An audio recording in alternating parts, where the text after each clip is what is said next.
అంబానీ పెళ్ళి దాని గురించి అంతలా మాట్లాడుకోవడం మంత్స్ టుగెదర్ జరిగిందనా లేకుంటే ఒక రిచ్ ఫ్యామిలీ అనా? అఫ్ కోర్స్ ఇది ద బాప్ of all marriages. Mukesh Ambani జేబులో ఉన్న డబ్బు వేరే వాళ్ళకి వెళ్ళింది. లేకపోతే ఆయన మళ్ళీ బిజినెస్లో పెట్టో ఏదో రియల్ ఎస్టేట్ ప్రాపర్టీ ఇవ్వనో లేకపోతే అంత ఖర్చు పెట్టే బదులు స్కూల్స్ కట్టించవచ్చు లేకుంటే రోడ్స్ ఇవ్వచ్చు. తన డబ్బు కదా, తన ఇష్టం అది. సహారా సుబ్రతోరా ఇద్దరు కొడుకుల పెళ్ళిళ్ళు చాలా లావిష్గా చేశారు, ఎక్కువ ఖర్చు పెట్టారు. చివరికి ఆయన చనిపోయిన తర్వాత ఆ ఇద్దరు రాలేదు అనేటువంటి వార్తలు కూడా వచ్చాయి. He spent a lot of money, అంటే that is the greatest event అని తను ఫీల్ అయ్యాడు. వాళ్ళు ఒక 6 నెలల్లో విడిపోయారు. హ్యాపీలీ మ్యారీడ్ అనే బదులు హ్యాపీలీ డైవోర్స్. అంటే డివోర్స్ సెలబ్రేట్ చేసుకోవాలి, పెళ్లి కాదు.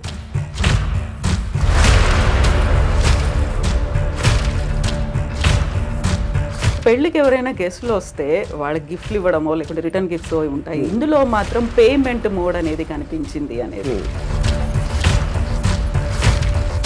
నాగ చైతన్య శోభిత మ్యారేజ్కి సంబంధించి కూడా ఎన్ని స్పెక్యులేషన్స్, అంటే వీళ్ళిద్దరి వల్లే సమంత కూడా విడాకులు తీసుకొని పోయింది, తను దూరం అవడానికి కూడా శోభితనే కారణం, ముందు నుంచి కూడా వీళ్ళకి రిలేషన్స్ ఉన్నాయి అనేది. బోర్ కొట్టే మనిషి ఆ ఇష్యూ అనేది కేవలం ముగ్గురికి సంబంధించింది. నాగార్జున గారు మీకు చాలా క్లోజ్, పెళ్ళికి పిలిచారనుకోండి వెళ్తారా? పెళ్ళిళ్ళకి చావులకి ఎప్పుడు వెళ్ళాం. స్ట్రాంగ్ స్టేట్మెంట్ కదా. అది నా ఫీలింగ్. అది శ్రీదేవి గారి మీద ఏదైనా బయోగ్రఫీ తీయాలి అంటే వాంట్ హర్ టు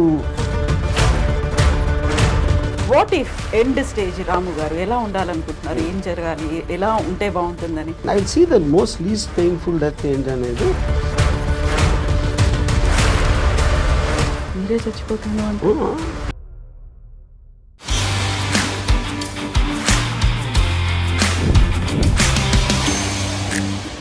నమస్తే, welcome to iDream celeb chat with Kavitha. ఈ మధ్య ప్రముఖుల ఇళ్లలో జరుగుతున్నటువంటి పెళ్లిళ్ళ గురించి ఎందుకని అంతలా మాట్లాడుకుంటున్నారు? వార్తల కంటే కూడా ఎక్కువగా భిన్నాభిప్రాయాలు ఎందుకని వ్యక్తం అవుతున్నాయి? అసలు పెళ్లిళ్ళ గురించి మాట్లాడుకోవాల్సినటువంటి అవసరం ఏముంది? మనతో పాటుగా ఉన్నారు RGV. Hello sir. Hi. So ఎందుకని ఇంత తీవ్రంగా అంబానీ పెళ్ళి వాళ్ళ ఇంట్లో జరుగుతోంది, దాని గురించి అంతలా మాట్లాడుకోవడం మంత్స్ టుగెదర్ జరిగిందనా లేకుంటే ఒక రిచ్ ఫ్యామిలీ అనా? అది ఆబ్వియస్. అంటే ఒక పాయింట్ ఏంటంటే మనకు అసలు ఊహించని విధంగా పెళ్ళిళ్ళు అంటేనే ఖర్చుతో కూడిన వ్యవహారం. ఎంత చిన్న పేదవాడైనా మ్యాక్సిమం వాళ్ళు ఖర్చు పెట్టేది పెళ్ళిలోనే ఖర్చు పెడతారు. ఇప్పుడు దాన్ని ఊహించని దానికి వీలు లేకుండా అంత అంటే 5,000 కోట్లు అయిపోయింది అంటే ఆటోమేటిక్గా that will come one under the vulgar display of wealth అని ఒక వర్డ్ ఉండేది. ఇది ఎప్పుడంటే ఆల్మోస్ట్ ఒక 25 years బ్యాక్ భరత్ షా అని ఒక చాలా పెద్ద ఫైనాన్షియల్, ఆయన నాకు సత్య జంగుల్ అని నాకు ఫండ్ చేశారు ఆయన. యూనో ఆయన ఇంట్లో 25 years బ్యాక్ 25 కోట్లు ఖర్చు పెట్టారు ఆయన కొడుకు పెళ్ళికి. యూనో ఇప్పుడు చాలామంది అప్పుడు పేపర్లో కూడా రాసేవారు, ఏంటి అసలు ఏమనుకుంటున్నారు పెళ్ళికి ఎంత ఖర్చు పెట్టడం అంటే. ఎలా ఉంటుందంటే మీ పేదరికాన్ని ఎత్తి చూపినట్టు ఉంటుంది. మీకు మామూలుగా ఆయనకి ఎన్ని లక్షల కోట్లు బిజినెస్లు ఉన్నాయా లేకపోతే టర్న్ ఓవర్ ఉందా అనేది ఎవరికి అర్థం కాదు. రిలయన్స్ అంటున్నా, జియో, ఇది ఆయన ముఖేష్ అంబానీ గారు ఉన్న బిజినెస్ ఆస్పెక్ట్ ఏవైతే ఉన్నాయో దానికి సంబంధించిన టర్న్ ఓవరు, ఆ స్టాక్ మార్కెట్లో వాల్యూ ఏంటి, ఆయన రిచెస్ట్ మ్యానా అనేది ఎవరికి అర్థం కాదు. అది that's two high the figures. పెళ్ళికి ఎంత ఖర్చు పెడుతున్నారు అనేది అప్పుడు మనం కూడా పెళ్లి చేస్తాం. మనం బిజినెస్ నడపట్లేదు కదా, మనకు తెలియదు, మన కంపారిజన్ ఉండదు. మన ఇంట్లో పెళ్లి జరుగుతుంది, అమ్మాయి ఇంట్లో పెళ్లి జరుగుతుంది, దానికి దీనికి డిఫరెన్స్ అంటే మీరు అత్యంత పేదవాడిగా అనిపిస్తారు మీకు. ఎందుకంటే కంపారిజన్ ఆస్పెక్ట్లో అది more than anything else. So నేను చూసిన 3 అంటే భరత్ షా కొడుకు పెళ్ళి ఒకటి, దాని తర్వాత ఒక 10 years, దాని తర్వాత సుబ్రతోరాయ్ సారా శ్రీ ఇంట్లో పెళ్ళింది. యూనో అఫ్ కోర్స్ ఇది ద బాప్ ఆఫ్ ఆల్ మ్యారేజెస్. యూనో అప్పుడు కూడా విచిత్రంగా ఏం చెప్పేవారు అంటే, ఇప్పుడు నాకు తెలిసిన ఒక ఆవిడ, షీ మేక్స్ క్యాండిల్స్. సో సారాశ్రీ పెళ్ళి విషయంలో 3 కోట్లు తన ఒక్క బిల్లు వచ్చింది. క్యాండిల్స్ కూడా తను ఒక్కదే చేయాల, చాలామంది చేశారు. అంటే అది 7-8 రోజులు అలా అయింది పెళ్ళి. అది క్యాండిల్స్కి 3 కోట్లు అంటే అసలు మనకి ఎక్కడున్నాం మనం కూడా కాదు, ఎక్కడా లేవు. అది నా పాయింట్. సో ఇప్పుడు ఏంటంటే వల్గర్ డిస్ప్లే ఆఫ్ వెల్త్ అనేది ఆ టర్మ్ ఎప్పటి నుంచో ఉంది it's not a new term. అంటే మీరు నా దగ్గర నీకన్నా చాలా ఎక్కువ ఉందని చూపించటానికి ఒక సందర్భం క్రియేట్ చేసి, లేకపోతే మీరు ఏదో పేరెంటారు కానీ మీరు రోజు వెళ్ళి ముఖేష్ అంబానీ ఇంట్లో కూర్చోరు, ఆయన ఏం చేస్తున్నాడో తెలియదు. ఆయన పెళ్లి చేస్తున్నాడు కాబట్టి ఇమేజెస్ బయటకు వస్తాయి, దానికి సంబంధించిన వార్తలు అన్నీ. ఇప్పుడు కానీ దీంట్లో ఎప్పటికీ అర్థం కాదు ఏంటంటే, దీంట్లో ఒకవైపు నుంచి అన్ని కోట్లు ఖర్చు పెట్టి ఇంత పేద దేశంలో ఇంతమంది తినటానికి తిండి లేదు, ఇంతమందికి అసలు ఇల్లు లేదు ఉండటానికి, మెజారిటీ వాళ్ళు అలా ఉన్నప్పుడు పెళ్లి కోసం 5,000 కోట్లు ఖర్చు పెడతారా అనేది ఒకటి రావచ్చు. సేమ్ థింగ్ భరత్ భాయ్ అప్పుడు కూడా వచ్చింది. అప్పుడు భరత్ భాయ్ నాకు చాలా ఇంట్రెస్టింగ్ ఇది చెప్పారు. ఫస్ట్ టైం నాకు డబ్బు అనేది ఏంటని అప్పుడు అర్థమైంది నాకు. తను ఏమన్నారంటే, ఖర్చు పెట్టడం అంటే ఏంటి అసలు అర్థం? ఖర్చు పెట్టడం అంటే నా దగ్గర ఉన్న డబ్బు నా కొడుకు పెళ్లి సందర్భంగా ఆనందంతో నేను వేరే వాళ్ళకి ఇచ్చేస్తున్నా, అది దానం కిందకు వస్తుంది అన్నాడు. దుబారా ఖర్చు కాదు. ఎందుకంటే అదే 25 కోట్లు నేను ఒక ల్యాండ్ కొనుక్కుంటే ఎవరికి ప్రాబ్లం లేదు, ఆ ల్యాండ్ వాల్యూ 1000 కోట్లు అవ్వచ్చు 25 ఏళ్ళకి. కానీ అప్పుడున్న 25 కోట్లు నేను వేరే వాళ్ళకి ఇచ్చింది. ఎవరికి ఇస్తారు? ఖర్చు అంటే ఏంటి అసలు మీనింగ్? వర్కర్స్కి ఏదో ఆభరణాలు చేశారు, ఏదో చేశారు, గెస్ట్ని పిలిచారు, తిండి పెట్టారు, ఇది చేశారు, ఇలాంటివి అన్నీ కలిపే కదా. అంటే ముఖేష్ అంబానీ జేబులో ఉన్న డబ్బు వేరే వాళ్ళకి వెళ్ళింది. అంటే అది యాక్చువల్గా మెచ్చుకోవాల్సిన విషయం ఇన్ వే. లేకపోతే ఆయన మళ్ళీ బిజినెస్లో పెట్టో ఏదో రియల్ ఎస్టేట్ ప్రాపర్టీ కొనో లేకపోతే ఏదో కొని ఇంకా ఎక్కువ అవుతుంది అంతే. అందుకని సర్క్యులేట్ అవుతుంది అది యాక్చువల్గా that is the whole point. So ఇప్పుడు డబ్బులు ఎప్పుడు పోవు, ఒక్క జేబు నుంచి ఇంకో జేబుకి మారుతాయి. ఒక చిన్న ఎగ్జాంపుల్, చాలామంది చిన్న ప్రొడ్యూసర్లు వచ్చి లేకపోతే ప్రొడ్యూసర్ ఎంత డబ్బులు పోగొట్టుకుంటారు అని అనుకుంటారు. ఎంత పోగొట్టుకుంటారంటే గాల్లో వెళ్ళిపోలేదు కదా, ఏం కాలిపోలేదు, వేరే జేబులోకి వెళ్ళి అతని దగ్గర ఉన్నాయి.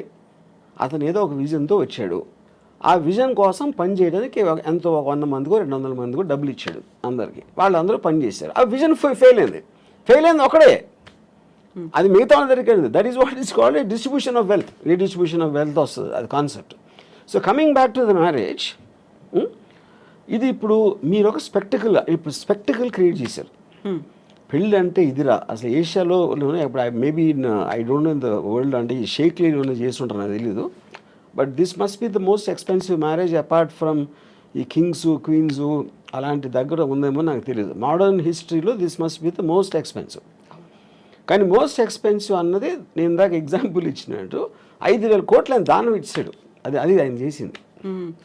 అయితే మీరు దీన్ని ఈ రకంగా దానం అన్నప్పటికీ కూడా అంత ఖర్చు పెట్టే బదులు స్కూల్స్ కట్టించవచ్చు, లేకుంటే రోడ్స్ ఇవ్వచ్చు, లేకుంటే విలేజ్ డెవలప్మెంట్ అదే నా point. Every one has their own way of doing that, you know. వాళ్ళ దాంట్లో ఇప్పుడు దానం అనేది ఒకే రకంగా చేయాలని లేదు కదా. మనం అనుకునే స్కూల్ కట్టించారా, టెంపుల్ కట్టించారా, లేకపోతే ఎవరో వికలాంగులకి ఏదైనా ఇచ్చారా అనేది అవి కూడా అది అంటే. కానీ తన ఉద్దేశం, నా పాయింట్, తన డబ్బు వేరే దగ్గరికి వెళ్ళింది అనేది పాయింట్. కానీ ఏ విధంగా వెళ్ళింది అనేది ఎవరు చెప్పగలుగుతారు? ఏ విధంగా వెళ్ళాలి అని మీరు నిర్ధారించలేరు కదా. తన డబ్బు కదా, తన ఇష్టం అది. ఇప్పుడు మీరు చెప్పిన ఒక ఎగ్జాంపుల్లో సహారా, సుబ్రతోరా 2 కొడుకుల పెళ్ళిళ్ళు చాలా లావిష్గా చేశారు, ఎక్కువ ఖర్చు పెట్టారు. చివరికి ఆయన చనిపోయిన తర్వాత ఆ 2 రాలేదు అనేటువంటి వార్తలు కూడా వచ్చాయి. ఇది ఇప్పుడు ఇక్కడ ఈ ఆస్పెక్ట్లో ఒకటి చెప్తాను నేను. పెళ్ళి అనేది ఒక ఈవెంట్, ఒక ఫెస్టివల్ లాంటిది.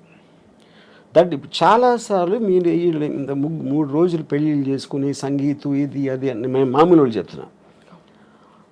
ఆ పెళ్ళి చేసిన తర్వాత మ్యాక్సిమం అంటే నాకు తెలిసిన నాకు దగ్గర పర్సన్ తన కొడుకు పెళ్లి చేసాడు, he spent a lot of money, అంటే that is the greatest event అని తను ఫీల్ అయ్యాడు. వాళ్ళు ఒక 6 నెలల్లో విడిపోయారు. అప్పుడు ఎవరు అర్థమైనట్టు? ఖర్చు పెట్టినప్పుడు అర్థమైనట్టు, అంతే కదా, యూనో. ఇప్పుడు ఇక్కడేంటి, ఒక పాయింట్ ఏమో చాలా ఘనంగా చెయ్యాలి అని వాళ్ళ ఐడెంటిటీ కోసం, లేకపోతే వాళ్ళు ఫెయిల్యూర్గా ఫీల్ అయిపోతారు. ఇది పేరెంట్స్ చాలా ఘనంగా చేయలేకపోతే పెళ్ళి, దానికోసం ఎంతో కష్టపడి అప్పు సప్పు ఏదో లేకపోతే వాళ్ళ ఆస్తులు అమ్ముకుని చేస్తారు. కానీ ఆ రోజు అయిపోయిన తర్వాత నెక్స్ట్ డే రేపు మీరు ఆ పెళ్ళి అలంకారాలను అయిపోయి మామూలు మనుషులే కదా మళ్ళీ వాళ్ళు. వాళ్ళు కొన్ని గొడవలు మామూలే. మళ్ళీ పెద్ద కొట్టుకుంటూ వచ్చినప్పుడు పెళ్లి వల్ల చేసామని అవడానికి కూడా పెళ్లి మర్చిపోయారు. రాత్ గయి బాత్ గయి అయిపోయింది, ఆ రోజుతోనే అయిపోయింది అది. సో దాని తర్వాత వచ్చే ఏ ఆస్పెక్ట్ అయినా కూడా you can't control it. So అప్పుడు అది రిడిక్యులస్ అండి. అందుకని నేనేమన్నానంటే డివోర్స్ని సెలబ్రేట్ చేసుకోవాలి, పెళ్ళి కాదు. ఇది ఎందుకంటే పెళ్ళి అనేది మీరు ఒక అన్నోన్ టెరిటరీలోకి వెళ్తున్నారు, అంటే ఆల్మోస్ట్ జైలు లాంటిది. అది నిబంధనలు ఉంటాయి. మీరు అంతకుముందు ఉన్నంత ఫ్రీగా ఉండలేరు. అంతకుముందు ఉన్న అన్నీ తనేమనుకుంటుంది, ఆడేమనుకుంటాడు, వాళ్ళ అత్తమామలు ఏమనుకుంటారు, ఇలాంటి రకరకాల ఆస్పెక్ట్స్లో మీకు ఒక ప్రెషర్ బిల్డప్ అయ్యి ఒకసారి డివోర్స్ అయిపోతుంది. డివోర్స్ అయినప్పుడు ఏంటి, మీరు మళ్ళీ జైలు నుంచి బయటకు వచ్చేసినట్టు. That is more cause for celebration అంటే. ఇది ఒక స్టూపిడ్గా పెళ్ళిని సెలబ్రేట్ చేసుకుంటారు అందరూ. పెళ్ళి అనేది చాలా అంటే అవునా కాదా, పాము కాటేస్తుందా ఇదా అని అంత టెన్షన్తో వెళ్ళాలి, కానీ దాన్ని సెలబ్రేట్ చేసే అంత ఎస్పెక్ట్ లేదు. ఎస్పెషలీ మీరు డివోర్స్ రేట్ ఎంత పెరిగిపోతున్న రోజుల్లో, ఆల్మోస్ట్ 60-70% వెళ్తుందని మొన్న ఎవరు చెప్పారు. So which means the institution it self is failing. అలాంటి సందర్భంలో మీరు అదొక పెద్ద మీ జీవితంలో జరిగిన ఘనకార్యం లాగా ఫీల్ అయిపోయి పెళ్లి చేసుకుంటాం అనేది నా దృష్టిలో చాలా స్టూపిడ్. అది ఇలా ఎంత ఇదిగా ఈ మధ్య కాలంలో అలాంటి ట్రెండ్ కూడా కనిపిస్తుంది. హ్యాపీలీ మ్యారీడ్ అనే బదులు హ్యాపీలీ డైవోర్స్. అంతే ఈ మధ్య కాలం ఎప్పుడు అంతే. ఇప్పుడు నేను నా డివోర్స్ అయ్యి ఆల్మోస్ట్ 25 years పైన. కాకుండా మీకు సంబంధించి కూడా ఒక క్వశ్చన్ వచ్చింది కదా, మీరు హ్యాపీగా మ్యారేజ్ చేసుకున్నారు, 25 yearsకి పెళ్లి చేసుకున్నారు, ఆ టైంలో అనుభవించాల్సింది, ఒక ఫ్యామిలీని రన్ చేయాల్సింది అంతా చేసిన తర్వాత ఇప్పుడు డైవోర్స్ తీసుకొని ఇప్పుడు మాట్లాడడం హ్యాపీగా రన్ చేసిన ఎవరు సపోజ్ చేస్తున్నారు? See, when you're taking a decision, you don't know the result. నేను సినిమా తీసినప్పుడు అది ఫ్లాప్ అవుతుందని నాకు తెలియదు కదా. సినిమా తీసినప్పుడు బాగుంటుందా అనుకుని తీస్తా, అది ఫ్లాప్ ఎప్పుడు అవుతుంది, రిలీజ్ అయ్యాక. సో పెళ్ళి బాగుంటుందని పెళ్ళికి ముందు అనుకుంటాం, పెళ్ళి ఫ్లాప్ అయిన తర్వాత ఇంకా పెళ్ళి హ్యాపీగా ఉంటుంది. బట్ అందరి ఎక్స్పీరియన్సెస్ ఒకలా ఉండవు కదా. ఒకలా ఉండవు. Of course I'm not generalising this, but the amount of people, number of people in today's times especially, అప్పుడు లేదని కాదు, అప్పుడు ఉంది డివోర్స్ అనేది కొత్తది ఏమి కాదు. It is rising much more, which basically for the reasons maybe the women, అంటే ప్రతి మనిషి ఒక ఇండిపెండెన్స్ కోరుకుంటాడు. ఇంకొకళ్ళ కోసం వాళ్ళ కోరికలు కానీ వాళ్ళు చేయాలనుకుంటున్నాయి జడ్జిమెంటల్గా అవ్వటానికి ఎవరు ఇష్టపడరు. మ్యారేజ్లో అది కంపల్సరీ అయిపోతుంది. నా భార్య ఎలా ఉండాలి, నా భర్త ఎలా ఉండాలి, ఎందుకు నన్ను సినిమాకి తీసుకెళ్ళట్లేదు, ఎందుకు, అది కాన్స్టెంట్గా ఒక పర్సన్ మీద మీ హ్యాపీనెస్ని వదులుతున్నారు మీరు. ఆ ప్రెషర్ తట్టుకోలేక it will lead to the divorce finally, which will be the most common reason. Incompatibility. Divorce అనేది అరేంజ్డ్ మ్యారేజ్లో కనిపిస్తుందా, లవ్ మ్యారేజ్లో? లవ్ మ్యారేజ్లో ఎక్కువ అవటానికి ఛాన్స్ ఉంది డివోర్స్. దానికి కారణం ఏంటంటే లవ్లో ఎక్స్పెక్టేషన్స్ ఎక్కువ ఉంటాయి. ఇప్పుడు పెళ్ళికి ముందు నువ్వు లేకపోతే నేను బతకలేను, నువ్వే నా జీవితం, ఇలాంటి డైలాగ్స్ అన్నీ వాడతాడు. అది నిజంగా అతను ఫీల్ అవ్వచ్చు కూడా ఆ టైంలో. బట్ తర్వాత ఇంటెన్సిటీని మీరు కంటిన్యూ చేయటం అనేది చాలా ప్రాబ్లం అవుతుంది అదే డిగ్రీలో. So you start taking each other అనే గ్రాంటెడ్ లెవెల్లో. అప్పుడు అమ్మాయి విల్ ఫీల్ బిట్రేడ్. అప్పుడు అలా అన్నాడు, ఇప్పుడు ఇలా చేస్తున్నాడు అనేది. Similar it can be the reverse. What ever అమ్మాయి అప్పుడేముంది ఏంటి, what ever it is, know that is a separate topic. So ఆ టర్మ్స్లో మ్యారేజ్ అనేది బ్రేక్ అవ్వటానికి ఎక్కువ ఛాన్సెస్ ఉందని మనకు అర్థమైనప్పుడు, more than majority of the కేసెస్లో, అప్పుడు పెళ్ళి అనే ఇన్స్టిట్యూషన్ ఇంత పెద్ద సీన్ చేయటం అనేది నాకు నా ఆనెస్ట్ ఫీలింగ్ ఏంటంటే, ఇప్పుడు అంటే Ambani is an exceptionally rich person, and దాన్ని మనం we cannot do it as a bench mark for otherwise marriages. నా పర్సనల్ ఫీలింగ్లో పెళ్ళికి అయిన ఖర్చు మొత్తం కూడా వీళ్ళకి ఇచ్చేయాలి, ఎవరైతే పెళ్లి చేసుకుంటున్నారో. Whatever they can raise. వాళ్ళు దాంతో వ్యాపారం చేసుకుంటారా, అనుభవిస్తారా, హాలిడేకి వెళ్తారా, అది వాళ్ళు ఖర్చు పెట్టారు. కానీ అడ్డదడ్డంగా లేనిపోవడం అందరు పెట్టి వాళ్ళకి భోజనాలు పెట్టేసి అది చేసి డెకరేషన్లు చేసి వేరే వాళ్ళ మీద వేస్ట్ చేయటం అనేది I feel it's a mistake. ఇప్పుడు అంబానీలు అనంత్ అంబానీ పెళ్ళైన తర్వాత బోల్డ్ అంతమంది ఫారెన్ సెలబ్రిటీస్ సింగర్స్ వాళ్ళందరికి వచ్చారు. అక్కడ ఒక కండిషన్ పెట్టారు, మన ఇండియన్ అటైర్, ఇండియన్ ట్రెడిషనల్ డ్రెస్లో కనిపించాలని. సో దట్ వీళ్ళు అంబానీ ఫ్యామిలీ అంతా మన ట్రెడిషన్ని, మన కల్చర్ని విశ్వవ్యాప్తం చేస్తున్నారు, అందరికీ మన విలువను గొప్పదనాన్ని చెప్తున్నారు అనేటువంటి ఒక కాన్సెప్ట్ కూడా కనిపించింది అక్కడ. అలా వాదించే వాళ్ళకి ఏం అంటే ఇప్పుడు అది మీకున్న పవర్ మీరు ఎగ్జిబిట్ చేస్తున్నారు. మా దానికి అంటే మీరు ఏ ఫెస్టివల్కి పిలిచినా ఎక్కడ పిలిచినా always they will call about attire. ఎలాంటి డ్రెస్ చేసుకుని రావాలి, దాని పర్టికులర్ దానికి సూట్ అవ్వడానికి. అంటే ఇప్పుడు జస్టిన్ బీబర్ని లేకపోతే ఎవరినో ఇండియన్ అటైర్ చేస్తే అది అయిపోయిందా? అది it's a part of the payment process. మీకు ఎంత డబ్బు ఇస్తాం, మా దగ్గరకు వచ్చి ఇది చేయాలి, ఈ బట్టలు వేసుకోవాలి, ఇలాంటివి చెప్తే చేస్తారు. Which is the reason they are hide for. Like film actor, ఒక యాక్టర్ యాక్ట్ చేసిన మాత్రాన అతనే క్యారెక్టర్ అవ్వడు కదా. So I think it is just ఏదో చెప్పుకోవటానికి అది ఉంటుంది. మీరు అలా చేసుకుని రివర్స్ చూస్తే ఇండియన్ అటైర్ అంత ఎక్కువ అంటే సెలబ్రిటీలు ఎవరు ఇండియన్ అటైర్ వేసుకుంటారు అసలు? వాళ్ళు మొత్తం యూత్ అంతా ఎవరు ఫాలో అవుతున్నారు? వెస్ట్రన్ ఫ్యాషన్ ఫాలో అవుతారు. అవును, ఇండియన్ అటైర్ వేసుకుంటారా? So that doesn't become a bench mark, that doesn't become a ఒక రోల్ మోడల్ అవ్వటానికి ఛాన్స్ లేదు. యా. సో పెళ్ళికి ఎవరైనా గెస్ట్లు వస్తే వాళ్ళకి గిఫ్ట్లు ఇవ్వడమో లేకుంటే రిటర్న్ గిఫ్ట్స్ ఉంటాయి. ఇందులో మాత్రం పేమెంట్ మోడ్ అనేది కనిపించింది అనేది. సో 1000 కోట్లు దీనికోసం కూడా ఖర్చు పెట్టారు. ఊరికే రాలేదా గెస్ట్లు అందరూ అంటే? అంటే నాకు అర్థం కదా, ఎలాబరేట్ చేయండి. సో ఇప్పుడు మీరు అన్న జస్టిన్ బీబర్ కావచ్చు, లేకుంటే బాలీవుడ్ సెలబ్రిటీస్ కావచ్చు, ఎవరికైనా కానీ వీళ్ళే డబ్బులు ఇచ్చారు. అంటే that is a very usual thing. అది నాట్ అబౌట్ అంబానీస్ మ్యారేజ్. మీరు ఏ పెళ్ళిళ్ళకి, బర్త్డే పార్టీలకి లేకపోతే ఈవెంట్స్కి మీరు సెలబ్రిటీని పిలిచినప్పుడు you will have to pay money. అది బిజినెస్ కదా. For example Sunny Leone charges 25 lakhs to ఒక బర్త్డే పార్టీకి అటెండ్ అవ్వడానికి తను 25 lakhs తీసుకుంటుంది. వాడేం చెప్తాడు, నా పార్టీ నా బర్త్డేకి సన్నీ లియోన్ వచ్చిందని చెప్పుకోవటానికి కడుతున్నాడు. లేకపోతే వేరే వాళ్ళకి ఎందుకు ఇస్తాడు? సో సెలబ్రిటీ స్టేటస్ని మీ పరపతిని పెంచుకోవడానికి మీరు బయట ప్రగల్భాలు చెప్పుకోవడానికి డబ్బులు కట్టాల్సి వస్తుంది కదా. మార్కెటింగ్ మీ దగ్గర ఉన్నాయి. ఇప్పుడు 5,000 కోట్లు చాలా ఎక్కువ డబ్బు అనిపిస్తుంది, కానీ 50 లక్షల కోట్లు ఉంటే 5,000 ఏంటి చిల్లర అది. అప్పుడు వాళ్ళ తాహతు బట్టి ఖర్చు పెడతారు. ఇప్పుడు మామూలు చాలా మందికి తాహతు ఉండకపోవచ్చు, అలా అప్పులు చేసి ఖర్చు పెడతారు. ఎందుకు ఖర్చు పెడతారు? అది లేకపోతే సమాజం సరిగ్గా చూడదేమో, మా పిల్లలేమో అసలు నా పెళ్ళి కూడా చేయలేకపోయేవా అని అంటారని ఆ ప్రెషర్ తోటి ఖర్చు పెడతారు. యా. ఆర్జీవి గారికి ఇన్విటేషన్ వచ్చిందా? అమ్మాని దానిక రాలేదు. నేను అసలు నాకు ఏ పెళ్ళికి నాకు ఇన్విటేషన్ రాదు, ఎందుకంటే నేను అసలు పెళ్ళికి వెళ్ళాలని అందరికీ తెలుసు. బట్ గతంలో ఒక ఇంటర్వ్యూ చూసాను, అంబానీలు అంటే ఆ గౌరవం, వాళ్ళ లైఫ్ స్టైల్ కావచ్చు, లేకుంటే వాళ్ళు మార్కెట్ చేసే పద్ధతి, వాళ్ళు ఎంప్లాయ్మెంట్ ఇవ్వడము అనేది. సో అదే ఆరాధన అదే కంటిన్యూ అవుతుందా ఇప్పటికి కూడా? ఏది ఎవరికి? ఆర్జీవి గారికి. అంబానీ అంటే ఎనీబడి హూ సక్సెస్ఫుల్ నేను ఆరాధిస్తానండి. అంటే ఏ ఫీల్డ్ అయినా సరే, including whatever Ambani does, you know. So నేను చాలాసార్లు చెప్పింది ఏంటంటే, డబ్బులు సంపాదించినోడు is a better person than డబ్బు లేనోడు కన్నా. అంతేగాని పేదవాళ్ళు అని నేను అనుకోను. పేదవాళ్ళు failures, rich people successful people. Any దాంట్లో సక్సెస్ అయినప్పుడు వాళ్ళని we have to look them at them from a low angle. Same thing continue అవుతుంది. యా.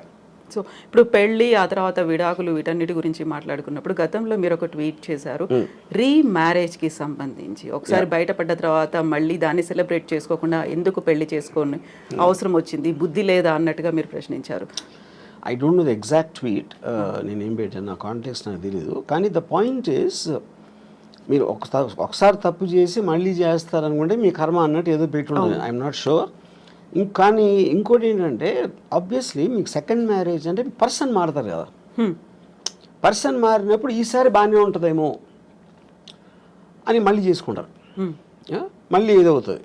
ఎందుకంటే problem is not with the person, అది ఇన్స్టిట్యూషన్లో ప్రాబ్లం ఉంది. అది ఇద్దరిని కలిపి ఒక చోట ఉండాలి, కొన్ని నిబంధనలను, భార్యాభర్తలు కాబట్టి ఇలా ఉండాలి అనే నిబంధనల నుంచి వచ్చిన సిస్టంలో ప్రాబ్లం ఉంది. It is not the people. So వ్యవస్థలో ప్రాబ్లం ఉందా? పెట్టేటువంటి వ్యవస్థలో, ఓన్లీ వ్యవస్థ. పెడుతున్న marriage institution is itself fundamentally flawed. So ముహూర్తాల బలం, ముహూర్తాల్లో కూడా ప్రాబ్లం ఉంది కాబట్టి అని సరికొత్త వాదన ఈ మధ్య కాలంలో వస్తుంది. సో వాళ్ళ రాశులు జన్మ అంటే ఇప్పుడు నక్షత్రాలు. అది ముహూర్తాలు నమ్మటం అనేది ఇట్స్ ఏ సూపర్స్టిషన్ ఆస్పెక్ట్ అది. So there is no scientific backing to it. So అప్పుడు దేవుని నమ్మటం, మూఢనమ్మకాలు నమ్మటం, ముహూర్తాలు నమ్మటం అవన్నీ కూడా ఒకే కేటగిరీలో వస్తాయి. That depends on person to person. Yeah. So ఇప్పుడు సరికొత్తగా నాగ చైతన్య అండ్ శోభితాకి సంబంధించి ఎంగేజ్మెంట్ తర్వాత వస్తున్నటువంటి ఆస్ట్రాలజర్స్ వీడియోలు అవి పెడుతున్నారు. మళ్ళీ వీడు విడాకులు తీసుకుంటారు, అప్పుడు సమంతతో ఏమైందో, ఇప్పుడు అదే అవుతోంది. ఇలాంటి వాటన్నిటిని ఎలా చూస్తారు మీరు? నేను అదే చెప్తున్నా. ఇప్పుడు ప్రతి ఒక్కరికి టూ బిట్ ఆఫ్ ఫేమ్ కావాలి. సెలబ్రిటీస్ గురించి వాళ్ళు చేస్తున్న దాని గురించి మాట్లాడితే మనకి వ్యూస్ వస్తాయి. ఇప్పుడు ఇలా మీడియాలో మీరు క్వశ్చన్ ఎందుకు అడుగుతున్నారు, అలాంటి టాపిక్ అతను లేపాడు కాబట్టి, అతను అది లేపాడు కాబట్టి మీరు అడుగుతున్నా, అది తనకు కావాల్సింది కూడా అదే. ఇప్పుడు దీంట్లో ముహూర్తాల ఇది ఏదైనా అవుతుందా అవ్వదా అనే దాంట్లో విన్నోళ్ళు కొంతమంది నమ్ముతారు, కొంతమంది నమ్మరు, కొంతమంది ఎంటర్టైన్గా తీసుకుంటారు. సో మన లైఫ్లో ఏం చేసినా అదే finally it comes to entertainment. Yeah. So ఇప్పుడు సెలబ్రిటీల ఇళ్లలో పెళ్ళిళ్ళు అవుతున్నాయి అనుకుంటే ఎందుకని దాని గురించి అంత మాట్లాడుకునే పరిస్థితి వస్తుందంటారు? Because they're celebrity. అంతకన్నా సింపుల్ ఆన్సర్ ఏముంది? మా పక్కింటి గురించి చెప్తే ఎవరికి ఉండదు కదా. ఎవరో ఒక స్టారు, ఒక పొలిటికల్ పర్సను, ఏదో ఒక విధంగా చాలామందికి తెలిసిన మనిషి గురించి మాట్లాడితేనే ఎంటర్టైన్మెంట్ వస్తుంది. వేరే వాళ్ళతో రాదని కాదు, అది లిమిటెడ్ సర్కిల్లో ఉంటుంది. అది వైడర్ సర్కిల్ కావాలంటే you always have to target A celebrity. So పెళ్లి వ్యవస్థకు సంబంధించి అవుతున్నటువంటి లోపం, ఎక్కడ లోపం ఉంది అంటే వ్యవస్థలోనే లోపం ఉంది. ఎలా ఉండాలంటారు? నేను అదే చెప్తున్నాను. వ్యవస్థలో ఉందంటే మనకున్న ఇండిపెండెన్స్, మనకున్న మైండ్ సెట్లో ఇద్దరిని కలిపి ఒక చోట ఉంచటం, అది పెళ్ళి అనే పేరుతోటి వాళ్ళని బంధించడం అనేది that is where the problem comes. ఇప్పుడు ఒక ప్రాబ్లం ఏమొస్తుంది, ఇప్పుడు హస్బెండ్ ఉన్నాడు అనుకోండి, హీ నోస్ హిజ్ రిలేటివ్స్, ఆ పేరెంట్స్ అవ్వచ్చు, తన సిస్టరు, వీళ్ళు ఇంట్లో చేసే పని వాళ్ళు ఉంటారు, అందరూ కూడా ఇప్పటి నుంచో తెలుసు. కొత్తగా వచ్చిన అమ్మాయికి వాళ్ళు తెలియదు. అప్పుడు వీడికి వాళ్ళ మీద ఉన్న అభిప్రాయాలు సేమ్ అభిప్రాయాలు అమ్మాయికి రాకపోవచ్చు, which is one of the big reasons why the daughter in law versus the family ఎందుకు ఉంటుంది అంటే అదొక point. And it is naturally understandable. అది నేను గబుక్కు మిమ్మల్ని కలిస్తే మీ మీద నాకున్న అభిప్రాయానికి, మీ గురించి ఎప్పటి నుంచో తెలిసిన వాళ్ళకి అభిప్రాయానికి ఎలా సింక్ కుదురుతుంది? అప్పుడు ఎక్స్పెక్ట్ చేయటం తప్పది. సో ఇది ఒక ఎగ్జాంపుల్ చెప్తాను. రెండో ఎగ్జాంపుల్, ఇప్పుడు నాకు తెలిసిన ఒక అమ్మాయి, she wanted to get divorce. ఏంటి ప్రాబ్లం అంటే, I find him very boring, which is the good enough reason. Bore కొట్టే మనిషి, మీరు మామూలుగా నేను బోర్ కొడితే మీరు వెళ్ళిపోతారు, కాసేపు హలోరు మాట్లాడి వెళ్ళిపోతారు, నేను వెళ్ళిపోతాను. కలిసే ఉండాలి అంటే బోర్ కొట్టించి కొడితే ఎలా సాధ్యం అది? She might find something else more interesting, someone else more interesting. అప్పుడు మీ లైఫ్ మీకోసమే బతకాలి అని ఒక అండర్స్టాండింగ్ మీకు వచ్చినప్పుడు, ఇంకొకళ్ళ కోసం నా లైఫ్, నా టైము నేను సాక్రిఫైస్ చేయను. ఆ ఇండిపెండెన్స్లోంచి వస్తుంది ఆ బ్రేక్అవే అనేది. సో మ్యారేజ్ అనేది ఒరిజినల్గా క్రియేట్ చేసినప్పుడు ఓకే, భర్త భార్య ఇద్దరు వాళ్ళ పిల్లలుగా అంటారు, పిల్లల్ని పెంచుతారు, చదివిస్తారు, వాళ్ళు ఏదో చేస్తారు. ఫ్యామిలీ ఆస్పెక్ట్ అనేది సొసైటీ కోసం చేసింది, ఇండివిజువల్ కోసం చేసింది కాదు. ఎప్పుడైతే ఇండివిజువల్ ఫ్రీడమ్ అనేది పెరగటం పెడితే ఇలాంటి ఇలాంటి ఇన్స్టిట్యూషన్స్ అని కనబలేకపోతాయి. సో ఈ పెళ్ళిళ్ళు అనేటువంటి వ్యవస్థ లేకుండా ఈ మధ్య కాలంలో వచ్చినటువంటి లివ్ ఇన్ రిలేషన్, దాంట్లో కూడా గొడవలు అవుతున్నాయి, దాంట్లో హ్యాపీగా విడిపోతున్నారు. కరెక్ట్. ఇప్పుడు పెళ్ళి అనేది వేరే వాళ్ళకి చెప్పడానికి, లివ్ ఇన్ రిలేషన్షిప్ అనేది వాళ్ళిద్దరికి ఉన్న పర్సనల్ ఆస్పెక్ట్. అది దట్స్ ఓన్లీ డిఫరెన్స్. యూనో, ఇక దాంట్లో లీగల్గా ఎన్ని ఇయర్స్ ఉంటే అది వ్యాలిడిటీ ఉంటుంది, ఇది అది అని. కొట్టుకుంటాం అనేది ఎలా జరుగుతుంది? మీరు అసలు ఇద్దరు ఒక చోట ఉంటే కొట్టుకోకుండా ఉండలేరు. అంటే ప్రెషర్ ఆఫ్ అది ఏమంటుంది, expectation more than anything else. Yeah. So ఇలాంటి ఇష్యూస్ రాకుండా ఉండాలంటే understanding is the better way అంటారు. అడ్జస్ట్మెంట్ అండర్స్టాండింగ్ అనేది ఈజీ చెప్పటం.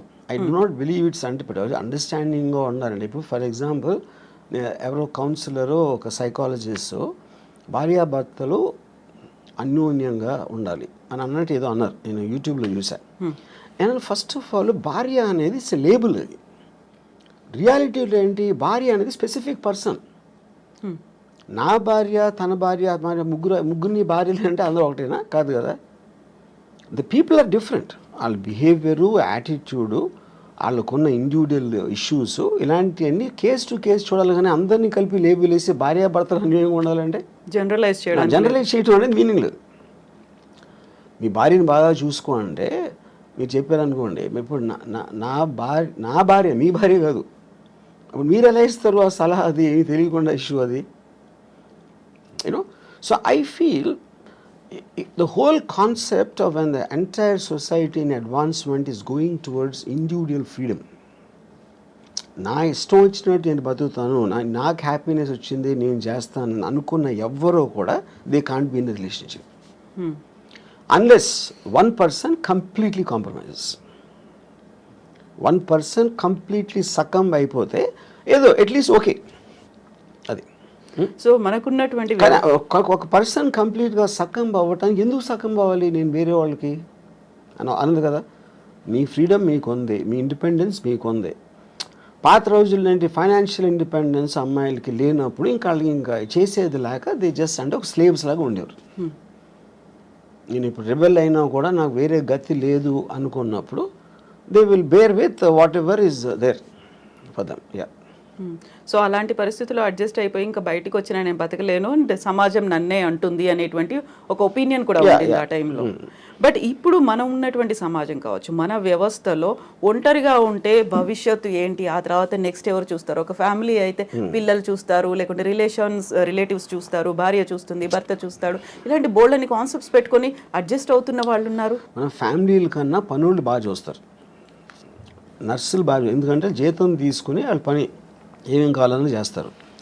పిల్లలు బాగా చూసుకుంటారా అనేది మనకి ఎప్పుడు Badipantulu cinema black and white డేస్లో వచ్చింది, అక్కడి నుంచి కూడా లేదు, అది ఎవరు నమ్మరు. ఫస్ట్ భార్య బాగా చూసుకోవడం అనేది ఆబ్లిగేషన్ క్రియేట్ అవుతుంది. నేనే అన్నీ చూసుకుంటున్నాను, మీకు ఇన్నాళ్ళకైనా నా వాల్యూ తెలిసిందా అని నష్టపెట్టి చంపేస్తారు. అప్పుడు ఆ గిల్ట్ ఫీలింగ్ చచ్చిపోతాడు. అసలు అతనికి వచ్చిన వేరే జాబ్ అయితే ఇలాంటి ఆస్పెక్ట్లో.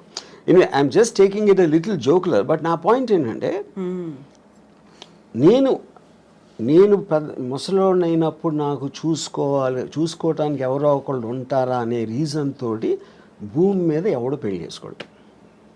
ఆ రీజన్ తోటి ఏదో ఎప్పుడు 20, 30, 40 సంవత్సరాల తర్వాత వచ్చే ప్రాబ్లమ్ని దృష్టిలో పెట్టుకొని. ఇప్పుడు ఫ్యామిలీ అంటే ఫ్యామిలీలోనే చాలాసార్లు గొడవలు అవుతాయి, బ్రదర్స్ మధ్యన ఉంటాయి. మనం చెప్పుకొని అనిల్ అంబానీ ధీరుభాయ్ అంబానీ కొట్టుకుని చచ్చిపోయాడు. అప్పుడు ఇంక ఫ్యామిలీ ఏంటి మీనింగు? ఫ్యామిలీలోనే అసలు మీకు మ్యాక్సిమం ప్రాబ్లమ్స్ ఉండేది ఫ్యామిలీ వల్ల, బయట వాళ్ళ వల్ల ఉండదు. ఫ్యామిలీ వల్ల ఎందుకు ఉంటుందంటే మీకు బాగా తెలుసు అక్కడి నుంచి బిట్రేలు వస్తే మీరు తట్టుకోలేరు, దాని నుంచి ఈ పక్కన మా మదర్ వీళ్ళందరూ సర్ది చెప్పడానికి మొత్తం అన్నీ జరుగుతాయి. అందరు ఫ్యామిలీస్ ఉంటాయి కదా. ఫ్యామిలీ డిస్ప్యూట్స్, ఫ్యామిలీ కోర్ట్స్లో ఉన్నంత రష్ ఎక్కడ ఉండదు. యా. సో ఫ్యామిలీ మీ ప్రాబ్లమ్స్ క్రియేట్ చేస్తుంది అనుకుంటాం కన్నా బుద్ధి తక్కువ పని ఉండదు. అప్పుడు ఏంటి మీకు మిగిలింది? మీ ప్రాబ్లమ్స్ మీరు చూసుకోండి. అది. అయితే ఇక్కడ మనస్తత్వాల వల్ల అభిప్రాయ భేదాలు వస్తున్నాయా, లేకుంటే దేని వల్ల వస్తున్నాయి అడ్జస్ట్మెంట్ అనేది లేకపోవడం వల్ల? ఇక్కడ పాయింట్ ఏంటంటే మనిషికి ఉన్న ఒక ఈగోలో ఎప్పుడు తనే రైట్ అనుకుంటాడు. తనే రైట్ అని బతకపోతే తనకు పర్సనాలిటీ ఉండదు.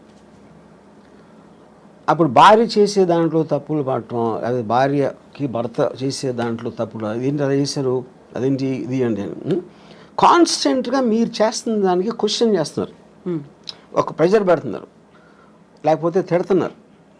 ఇలాంటివి చేస్తున్నప్పుడు ఆటోమేటిక్గా you want to break away from that kind of any kind of A force. A human being wants to break away from force. ఆ ఫోర్స్ మీరు ఎమోషన్ నుంచి వచ్చిందా, ఫిజికల్గా వచ్చిందా, లేకపోతే సొసైటీ పరంగా వాళ్ళ అంటే చుట్టూ ఉన్న వాళ్ళు ఏమనుకుంటారు, లేకపోతే పేరెంట్స్ ఏమనుకుంటారు, ఇలాంటి రకరకాల ఆస్పెక్ట్స్లోంచి ఆ ప్రెషర్ ఉంటుంది. అది కొంతమంది సగం పోయి ఇంకా చచ్చినట్టు అలా బతికేస్తూ ఉంటారు. చాలామంది ఇష్టం లేకుండా బతుకుతారు, ఇష్టం లేకుండా సంసారం చేస్తారు. అందుకని మీకు పెళ్లి మీద అన్ని జోకులు ఎందుకు ఉంటాయి ఎప్పుడు? Because of that, you know. So ఇప్పుడు మీడియా ఒకటి యాడ్ చేసింది ఈ రాజ్ తరుణ్ విషయంలో. కానీ మొన్న జరిగిన దువ్వాడ శ్రీనివాసు వైసీపీ ఎమ్మెల్సీ ఎవరు, ఇప్పుడేంటి సడన్గా రాంగ్డ్ పార్టీ అనుకుంటే భార్యకి ఏంటి భార్య అనే టైటిల్ వచ్చింది కాబట్టి ఆవిడే రైట్ అనుకుంటారు. నా భర్త వేరే వాళ్ళతో ఉన్నారు అని చెప్పి అక్కడ పిల్లలు కూడా అక్కడ ఇన్వాల్వ్ ఆ అయ్యి పిల్లలు కూడా ఇన్వాల్వ్ అయ్యి మీడియాకి వస్తున్నారు. And media will love it. ఎందుకంటే పక్క ఇంట్లో వాళ్ళ గొడవలు అంటే మనకు మహాప్రీతి, రసగుల్లా కన్నా బాగుంటుంది వినటానికి అది. సో అప్పుడు ఇక్కడికి వస్తే ఈ ప్రెషర్ ఎంతో కొంత పోలీస్ మీద కూడా ఉంటుంది. ఇప్పుడు దాంట్లో కేసు ఉందా లేదా కూడా తెలియదు. కేసు ఉందా లేదా పెడతారా అసలు దానికి ఏమన్నా ఒక లాజికల్ కంక్లూజన్ వస్తుందా అని లోపల 1 month మీడియాకి టైం పాస్ అయిపోతుంది. దాని తర్వాత ఒక రోజు టక్కని మర్చిపోతారు దాన్ని, ఇంకో కేసు వస్తుంది. I feel that is going to be the నామ్. ఇప్పుడు రాజధాని కేసు ఇన్ఫ్లుయెన్స్ ఎంతో కొంత ఆవిడ తీసుకుని ఉంటారని నా ఫీలింగ్. ఎందుకంటే మీడియాలోకి వస్తే, ఎందుకంటే మీరు ఎవరు చెప్తారు, మా అయితే పక్క ఇంటికి చెప్తారు, మీ పక్క వాళ్ళకి చెప్తారు, వెనకాల మీడియాకి చెప్తే మీకు మొత్తం పబ్లిక్లోకి వెళ్ళిపోతుంది కదా. పబ్లిక్ కూడా ఎంటర్టైన్మెంట్ కోసం, వాళ్ళకి ఎవరి మీద జాలి ఉండదు, ఏమీ ఉండదు. వాళ్ళు చేసుకునే పనులు, వాళ్ళ గొడవల మధ్యలో ఇది కూడా ఒకసారి కొంచెంసేపు యూట్యూబ్లో చూస్తారు, అంతకన్నా ఏమి ఉండదు అక్కడ ఎఫెక్ట్. సైకలాజికల్గా వాళ్ళకు మాత్రం ఏదో రాష్ట్రం అంతా తెలిసిపోయింది, అందరూ మన గురించి మాట్లాడుకుంటున్నారు, నాకు వీళ్ళు సపోర్ట్ చేస్తున్నారు, వాళ్ళు సపోర్ట్ చేస్తున్నారని అదొక కామెడీ డ్రామా బేసిక్గా ఫైనల్గా. సో అక్కడ సింపతియా, జాలియా, లేకుంటే మీరు అన్నట్టుగా కామెడీ డ్రామా, ఇవన్నీ కాకుండా ఉండేటువంటి కొన్ని ఎమోషన్స్ అనేవి ఉంటాయి, ఒక రెస్పాన్సిబిలిటీ అనేది ఉంటుంది. మనకి తెలియటానికి ఛాన్స్ లేదన్న. Everybody has emotions. ఎవరికి ఉండవు ఎమోషన్స్? ఇప్పుడు ఆవిడేమో నేను కారు గుద్దేసి నేను చచ్చిపోతానని ఆవిడ అంటారు, ఇవేమో మెట్ల మీద కూర్చుని ఏడ్ చేసి కూతుర్ని పట్టుకుని ఆయనేమో వాళ్ళకి ఎంత చేశాను అంటాడు. ఇప్పుడు వీళ్ళు ముగ్గురులో ఎవరు కరెక్ట్ అని ఎలా చెప్తారు మీరు? అప్పుడేంటి, మీ సోషల్ పెళ్ళి అయింది కాబట్టి భార్య, పెళ్ళి కాలేదు కాబట్టి ఏదో వాట్ ఎవర్ దట్ ఉమెన్, మీరు ఈ లేబుల్స్ పెట్టేసి దాన్ని బట్టి జడ్జ్ చేస్తున్నారు మీరు. How is it right? ఇప్పుడు ఎమోషనల్గా ఒక పాయింట్ వాళ్ళు ఎందుకో కనెక్ట్ అయ్యారు. అప్పుడేంటి, పెళ్ళి చేసుకున్నాక ఇంకొక అమ్మాయితో ఉండకూడదు అనేది మారల్ ఇష్యూవా, లీగల్ ఇష్యూవా, సోషల్ ఇష్యూ, ఏమి ఇష్యూ అది పర్సనల్ ఇష్యూ యాక్చువల్గా. యూనో పర్సనల్ ఇష్యూలో మరి సొసైటీ వెళ్ళి ఏలు పెడితే అంటే దానికి మీనింగ్ ఏముంది ఇంకప్పుడు? ఇప్పుడు ఆవిడ ఏడుస్తున్నారు, ఇంట్లో ఏం చేస్తున్నారు మనకేం తెలుసు? ఇప్పుడు లావణ్య గారు ఉన్నారు, మీరు 5 చూస్తే 5 డిఫరెంట్ పర్సనాలిటీస్ ఉంటాయి. ఏ పర్సనాలిటీ నిజమైన లావణ్య ఎట్ట తెలుస్తుంది మీకు? యూనో రాజ్ తరుణ్ ఒకటికి తెలుస్తుంది, రాజ్ తరుణ్ ఏంటో ఆ అమ్మాయి ఒకటి, వాళ్ళిద్దరికి తప్పిస్తే బయట ఉన్న ఎవ్వరికీ తెలియడానికి ఆస్కారం లేదు. మీరు ఒక ఇంట్లో ఉమ్మడి కుటుంబంలో కూడా బెడ్రూమ్లో భర్తకి భార్యకి ఏం జరుగుతుందని మిగతా ఫ్యామిలీకి తెలియడానికి కూడా ఆస్కారం లేదు. అదంత పర్సనల్ ఇష్యూ అది. యా. సో ఇప్పుడు సరికొత్తగా అడల్టరీ సుప్రీంకోర్టు తీర్పునిచ్చింది, ఇలాంటివన్నీ కూడా యూజ్ చేసుకుని లివింగ్ ఇన్ రిలేషన్, వీటన్నిటి గురించి మాట్లాడి వాదించుకోవడం అనేది కూడా బాగా పెరిగింది కదా. వీటన్నిటిని ఎలా చూస్తారు మరి మీరు? That's what I'm saying. Legal aspect అనేది ఒక పాయింట్ ఏది కరెక్ట్. ఇప్పుడు ఒక వీకర్ సెక్షన్ని మీరు ఎక్స్ప్లాయిట్ చేస్తున్నారు, అది విమెనా లేకపోతే ఎస్సీ ఎస్టీయా whatever. Most of the time courts ఆ రూల్స్ ఫ్రేమ్ చేసి they want to support somebody to strengthen a possibly weak person. ఇప్పుడు కారు వచ్చి స్కూటర్ని గుద్దితే స్కూటర్ ఎవరిది ఎక్కువ తప్పు ఉన్నదానికి వాళ్ళు ఆస్కారం ఎక్కువ ఇస్తారు. సారీ, కార్, ఎందుకంటే బలవంతం ఇది కాబట్టి. డబ్బు ఉన్నోడు పేదవాడిని కొడితే ఆయనకు, అప్పుడు పేదోడు డబ్బు ఉన్నోడిని కొట్టాడంటే నమ్మటానికి కొంచెం ఈజీ కాదు. ఎందుకంటే పేదోడు ఎందుకు కొడతాడు అన్న ఫీలింగ్ వీళ్ళు వస్తుంది, బలం వాళ్ళ దగ్గర. కరెక్ట్. అప్పుడేంటి, ఒక అమ్మాయి వెళ్ళి కంప్లైంట్ ఇస్తే నన్ను ఇలా మాలేజ్ చేశారు అని, అది definitely they will believe that more. వల్నరబుల్గా ఉన్నారు, vulnerable weaker section, women are the weaker sex అనేది ఒక జనరల్ ఆస్పెక్ట్ ఉంది కాబట్టి దాంట్లో కొంతమంది విమెన్ మిస్యూజ్ చేయొచ్చు. సుప్రీంకోర్టు కూడా చెప్పింది, we are aware that this will be misuse by some people, but in the absence of anything better ఏర్పడి. యా. సో అది it will be a very complicated issue.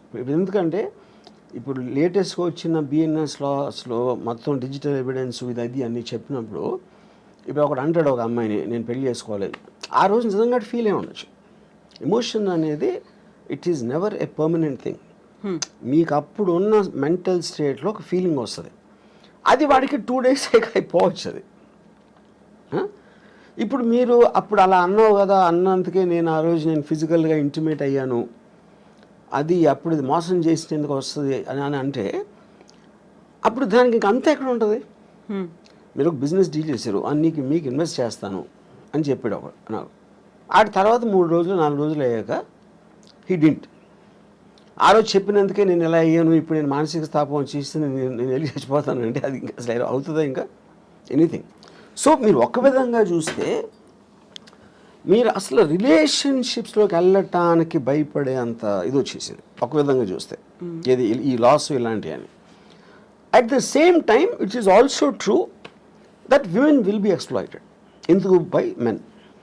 ఇప్పుడు నా ఆల్వేస్ బిలీఫ్ ఏంటంటే man is he pretends love for sex, he gives love, pretend may be not the right word. Women gives sex for in exchange for love. అక్కడ మీకు by నేచర్లోనే ఉంది అదే ఆ differentiation. ఆ natural ఇన్స్టింక్ట్ని curb చేయడానికే మీకు legal system, moral system, social systems వస్తాయి. కానీ ఇందులో ఉన్న ఫ్లా ఏంటంటే ఏది కూడా they don't know the actual things what's happening and how can they be జడ్జ్మెంట్లు. ఇప్పుడు ఈ అమ్మాయికి బోర్ కొడుతుంది, బోర్ కొట్టినందుకు బోర్ కొట్టిందని ఎవడన్నా యాక్సెప్ట్ చేస్తాడు అసలు? అలాంటిది అతనికి ఇంకో ఎఫ్ఐఆర్ ఉంది, నన్ను కొడుతున్నాడు లేకపోతే ఏదో చేస్తున్నాడు అంటే కొంచెం అన్న మీనింగ్ ఉంది. ఈజ్ బోరింగ్ అంటే why should she live her life with boring person? అది తన ఇష్టం కదా. మనమేమో ఒక సలహా ఇచ్చేసి దానికోసం చేయొద్దు అని మన లైఫ్ అయితే ఆ అమ్మాయి అంతా లైఫ్ అంతా బోర్ కొట్టి చచ్చిపోవాలండి. So I think to get into personal emotional spaces is wrong for any kind of a system. అప్పుడేంటి, ఇలా జరుగుతుందని తెలిసిన దానికి మీరు ఎడ్యుకేట్ చేయాలి. మీకు పెళ్లి చేసుకుంటానని చెప్పి తర్వాత చేయకపోతే అది మీరు కన్సిడరేషన్లోకి తీసుకున్నారా అని ఎడ్యుకేషన్ అనేది most important. So in other words ఏమంటున్నానంటే ఒక వాట్ డు ఐ సే, ఇప్పుడు మీరు ముందు పెళ్ళి అవ్వక ముందు లేకపోతే సీరియస్ రిలేషన్షిప్ వెళ్ళక ముందు ఇఫ్ యూ టాక్, ఒకవేళ ఇది ఫెయిల్ అయితే, నేను అనుకుని చేయలేకపోతే, మన రిలేషన్షిప్ అనేది బ్రేక్ అయిపోతే ఏంటి అనేది చాలా ఇంపార్టెంట్ క్వశ్చన్ టు డిస్కస్. అది ఎవరు చేయరు, ముందే మాట్లాడుకోవాలి. ముందు చేయరు. అది ఎందుకు చేయరు? అప్పుడు వాళ్ళకున్న మైకంలో అసలు నువ్వు తప్ప నేను లేను అని డ్యూయెట్లు ఊహించుకునే మెంటల్ స్టేట్లో అలాంటి కాన్వర్సేషన్ ఎవరు చేయరు. అది మస్ట్గా ఉండాలి. ఇప్పుడు అగ్రిమెంట్ ఉంది, ఇప్పుడు మీరు నేను కలిసి ఏదో బిజినెస్ పెడతాం, మన ఇద్దరు ఎంతో క్లోజ్ అయినా అగ్రిమెంట్ ఎందుకు రాసుకుంటున్నాం? టర్మ్స్ అండ్ కండిషన్స్ మనం కొన్ని గ్రాంటెడ్గా నేను ఓరల్గా చెప్పు, లేకపోతే రాము అలా చేయలే, కవిత గారు అలా చేయరులే అని నేను మైండ్లో అనుకున్న దానికి అన్ని పేపర్ మీద పెట్టడానికి ఉన్న difference. That is why agreement is there. అప్పుడు అగ్రిమెంట్ అనేది బిజినెస్లోనే కాకుండా it's also been emotional complex. ఎందుకంటే ఇన్స్టిట్యూషన్ అనేది మనకి మ్యారేజ్ ఇన్స్టిట్యూషన్ ఆర్టిఫిషియల్గా వచ్చింది, that is not natural. Anything which came out of an artificial sense of a certain system you should have an agreement. అప్పుడు ఏమంటారు దాన్ని, బ్రీచ్ ఆఫ్ కాంట్రాక్ట్లో ఏ టర్మ్స్లో అయితే నేను ఇక్కడి నుంచి వెళ్ళిపోతాను, ఇవి నేను అనుకొని ఇవి జరగకపోతే లేకపోతే ఇలా జరిగితే వీటన్నిటిలోంచి మాత్రం I will be free to come out అనేది మీరు ముందు మాట్లాడారనుకోండి, అప్పుడు ఆస్పెక్ట్లో అసలు యాక్చువల్గా ఆ మ్యారేజ్ ఎగ్జిస్ట్ అవడానికి ఎక్కువ ఛాన్స్ ఉంది. ఎందుకంటే మీ ఎక్స్చేంజ్ ఆఫ్ థాట్స్ ఎక్కువ ఉంది. ఇప్పుడేంటి, మీరు అనుకుంటున్నారు అలా చేయడు, తను అలా చేయదు, నా కోసం ఏమైనా చేసేస్తుంది అని ఆ నమ్మకాన్ని మీరు ఊహిస్తున్నారు. నాకు ఒక సినిమాలో ఒక టెరిఫిక్ డైలాగ్ ఉంది, dad why did you and mom separate అని కొడుకు అడుగుతాడు. అంటే అంటాడు we just drew pictures of each other in our minds and we got to know the reality only after the marriage అంటాడు. ఎందుకంటే ముందు మీ ఊహల్లో ఉంటుంది ఆ లవ్ అనే ఒక ఫీలింగ్, ఒక మత్తుమంది లాంటిది. దాంట్లో you don't want to see the reality at any given time, you know. So ఆ రియాలిటీని చూడకుండా ఉంటే మీ కలది బేసిక్గా. తను అది వాళ్ళిద్దరూ కలిసినప్పుడు మంచిగా మాట్లాడుకోండి, ఇద్దరు దే ట్రై టు అట్రాక్ట్, ఇద్దరు they try to be on their best behaviour. అది మీరు ఆ టైం చేయగలుగుతారు. కానీ మ్యారేజ్ అయ్యాక ఎప్పుడైతే ఒకే ఇంట్లో పడుకుని లేగిస్తున్నప్పుడు అదే ఇంటెన్షన్ సస్టైన్ చేయటం అనేది ఇంపాసిబుల్, ఎవరి వల్ల కాదు. That is when the passion starts getting killed.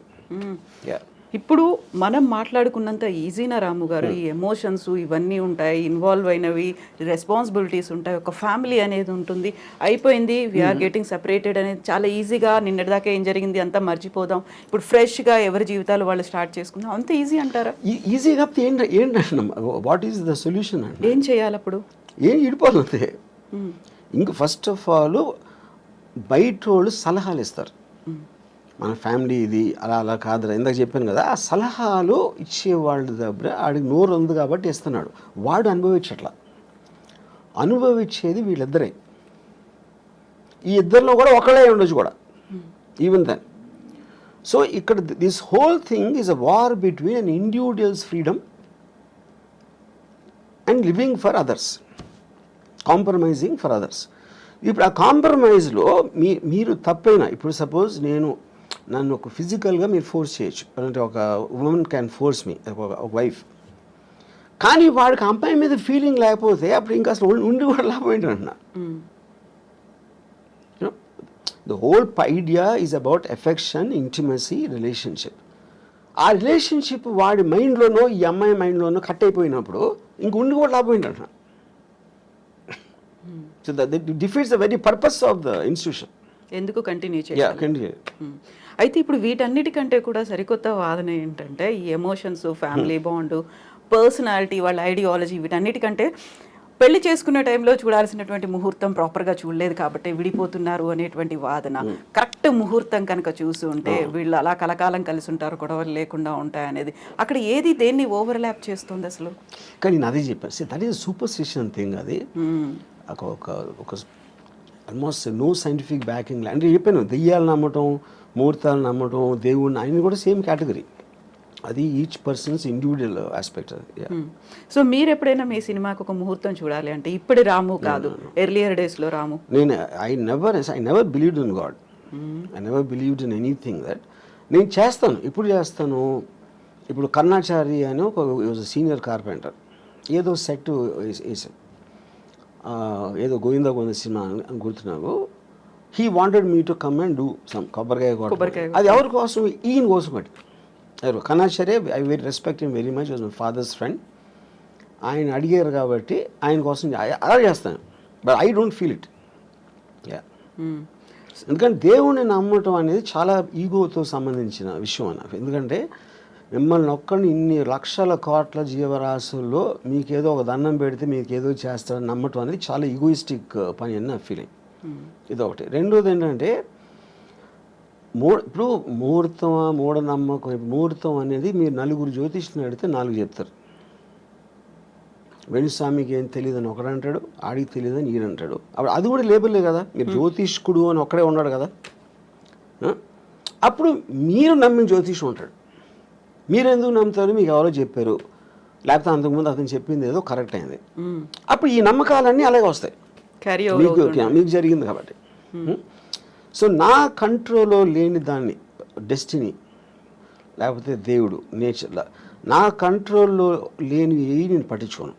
I will only concentrate on what I can do. ఆ మిగతా నేను కాన్సిక్వెన్స్గా తీసుకుంటాను, అది వచ్చినప్పుడు విల్ బెర్ ఇట్.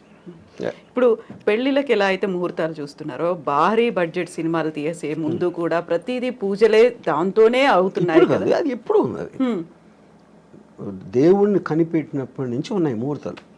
యా, ఇప్పుడు దేవుడు కనిపెట్టగానే మీకు ఇండస్ట్రీ పడుతుంది కదా. దేవుడికి మీకు మధ్యన పూజారులు ఇలాంటి వాళ్ళు వస్తారు, ఎవరో ప్రవక్తలు వస్తారు, లేకపోతే ఇంకోళ్ళు ఎవరో వస్తారు, ఇండస్ట్రీ అంతా స్టార్ట్ అవుతుంది కదా. అప్పుడు నాకు తెలుసు ఈ పర్టిక్యులర్ టైంలో చేస్తే ఇంకోటి ఇదన్నీ కూడా హ్యూమన్ అడ్వాన్స్మెంట్, క్రియేటివిటీలో వస్తుంది ఇదంతా. యా, ప్రతి పనికి మీరు బిల్డింగ్ కట్టినా ఏది చేసినా కొంతమంది బయటికి వెళ్ళటానికి ముహూర్తం చూస్తారు, లోపలికి రావటానికి చూస్తారు, అన్నిటికీ ఉంటుంది ముహూర్తం. యా, సో ఈ హీరోతో సెట్ అవుతుందా లేదా, లేకుంటే ఈ డైరెక్టర్తో సెట్ అవుతుందా లేదా అని ఆలోచించి డైరెక్టర్స్ని, ప్రొడ్యూసర్లని, లేకుంటే హీరోలని డ్రాప్ చేసినటువంటి సినిమాలు కూడా చాలా కనిపించాయి కదా. ఎలా డ్రాప్ చేశారు? ఆ ముహూర్తం, వాళ్ళ డేట్ ఆఫ్ బర్త్ కావచ్చు, మిగతా వాళ్ళ నక్షత్రాలు, రాసులు, ఇవన్నీ సెట్ అవుతే హిట్ అవుతుంది. అది that is depends on the person కదా. ఇప్పుడు ఎవరైతే దాన్ని అసలు ప్రాజెక్ట్ని టేక్ ఆఫ్ చేస్తున్నాడో అతను ఎంత నమ్ముతాడు అన్న దాని మీద ఉంటుంది. అది main person who's actually making the project, which can be producer or a director or a hero also. Yeah, అది వాళ్ళ ఇండివిజువల్ నమ్మకం బట్టి నా సెట్ అవ్వట్లేదు కాబట్టి నేను చేయను అంటారు. అది వాళ్ళ నమ్మకం కాదు, అదే కదా నేను చెప్పేది. So coming back to Ambani పెళ్లికి సంబంధించి, అలాంటి లావు అంత పర్సనాలిటీ ఉన్న ఆ అబ్బాయిని పెళ్లి చేసుకోవాల్సినటువంటి అవసరం రాధికా మర్చెంట్కి ఏమొచ్చింది? ఇంక్లూడింగ్ ఆయన హెల్త్ కూడా బాగాలేదు కదా. ఇలాంటి ఒపీనియన్ ఇలా అది I think it's very obvious. ఇప్పుడు ద బెనిఫిట్స్ అవుట్వే ద అంటే ఇప్పుడు నాకు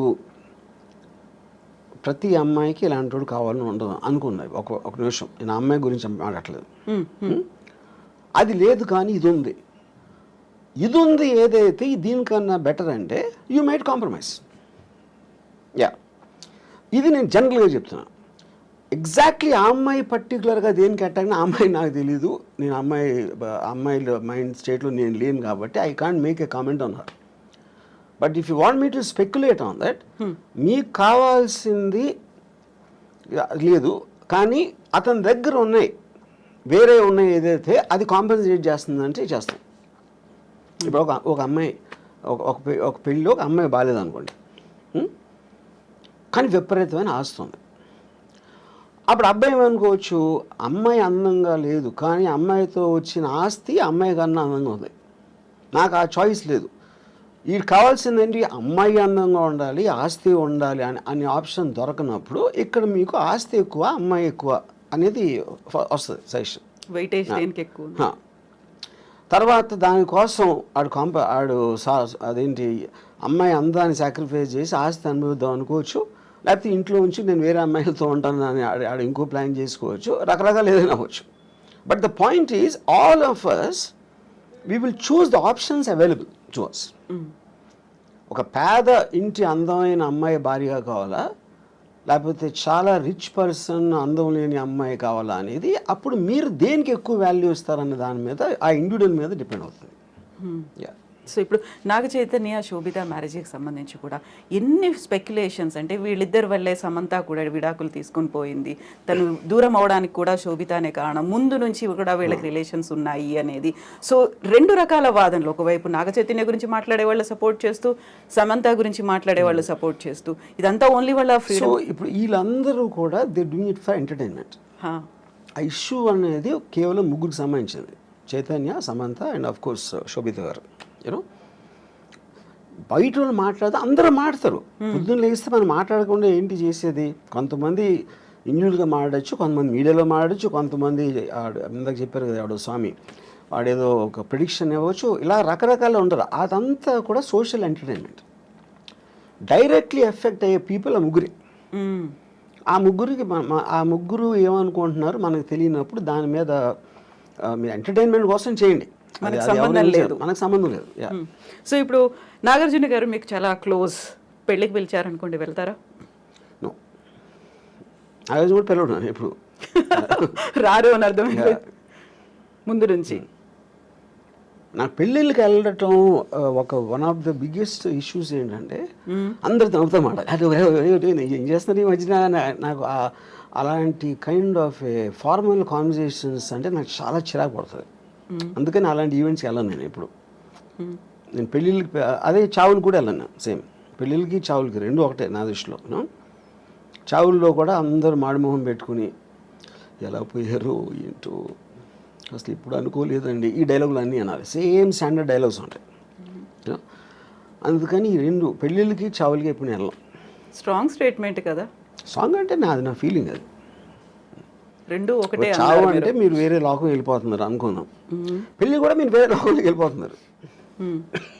సో పెళ్ళి చావు రెండు ఒకటే అనడం అనేది అంత ఈజీ కాదు కదా. ఈజీగా కష్టం కాదు కదా, అది నేను అనుకునే ట్రూత్. అది పెళ్ళి అనేది మీ ఫ్రీడమ్ కోల్పోయి ఒక జైలుకి వెళ్తున్నారు. ఇక్కడ కూడా మీ లైఫ్ బతికే ఫ్రీడమ్ కోల్పోయి చచ్చారు. ఆ రెండింటికి సిమిలారిటీ ఉంది అనేది నా బిలీఫ్. అది. సో ఇలా మాట్లాడడం బ్యాడ్ కావచ్చు, కాకుంటే రాము గారితో మాట్లాడవచ్చు. What if end stage Ramu garu ఎలా ఉండాలనుకుంటున్నారు? ఏం జరగాలి, ఎలా ఉంటే బాగుంటుందని? ఎండ్ స్టేజ్ ఇప్పుడు నేను నా పనులు చేసుకునే, అంటే నేను ఎవరి మీద డిపెండ్ అవ్వకుండా నేను చేయగలిగే, నేను చేసుకోలేని రోజు వచ్చినప్పుడు డెత్ అనేది వస్తుంది. డెత్ నేను ఏం చేయలేను. బతికుడిని కూడా ఏం చేయను అనే రోజు వస్తే నేను చచ్చిపోతాను. ఎందుకంటే I want to see what happens in the next after the death. Yeah ఎలా ఐ హ్యావ్ మై వేస్. మీరే చచ్చిపోతాను అంటే